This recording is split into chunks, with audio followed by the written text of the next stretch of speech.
Good morning. What a glorious day. This is wonderful. Thank you all for being here. It's important that we're here, right? It's important to remember. Thank you, Pelly Tulameri, our chaplain, for your blessing this morning. Good morning to Mayor Headland, my colleague, Senator O'Connor, Representative Mariano, Representative Murphy, members of the Town Council. I did see this morning a number of our school committee members, so thank you for being here as well. And I know there are some members of the Board of Selectmen, Michael Smart, Becky Hall, Mike Mellis, Artie Matthews, and others. And of course, Stanley Cleaves, thank you for organizing this.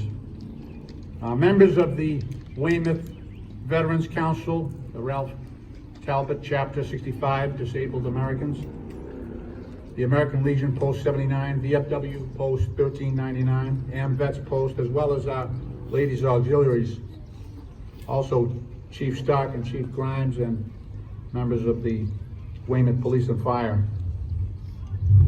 I also see back there Pack 2 and Pack 19 of the Cub Scouts, Boy Scouts of America Troop 2, Troop 92, Troop 19, and the BSA Girls Troop 1022. So thank our young people for being here as well.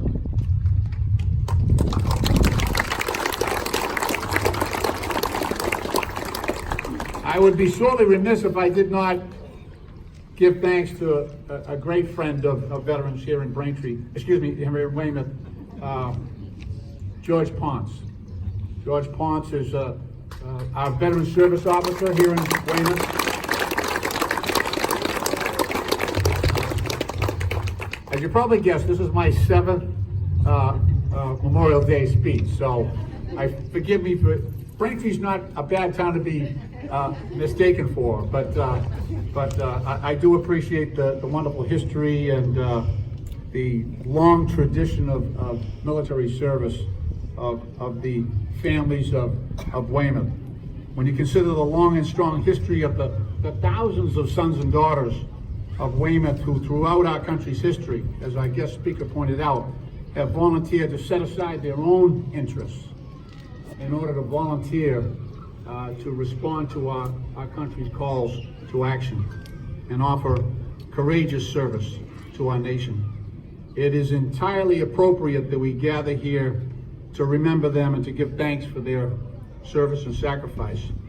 I know last Veterans Day I mentioned that, especially because we're here at the Korean War Memorial in Jackson Square, it's important to recall that although the Korean War armistice was signed almost 66 years ago, that was merely a ceasefire.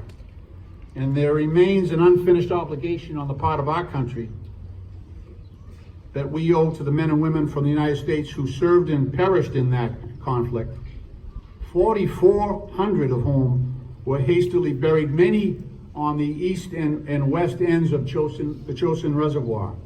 The Marine units are primarily buried in the west end, and Army units at the east end. They were buried basically where they fell. That spot became included in North Korea as a result of the 1953 armistice established the border at the 38th parallel. So in my previous visits to Korea up to the DMZ, with the Defense POW MIA accounting agency, which is set aside to recover our sons and daughters who have perished in Vietnam, Second World War, and Korea, for the sole purpose of bringing them home and returning them to their families. They've been actively engaged in efforts to negotiate and recover those brave Americans and return them to their families. The level of cooperation on the part of the North Korean government has been spotty at best.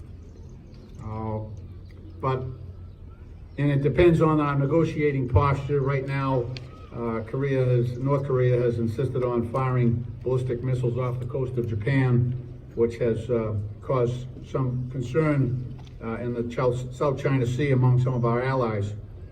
But Since negotiations began, North Korea has agreed to repatriate the remains of 55 deceased soldiers.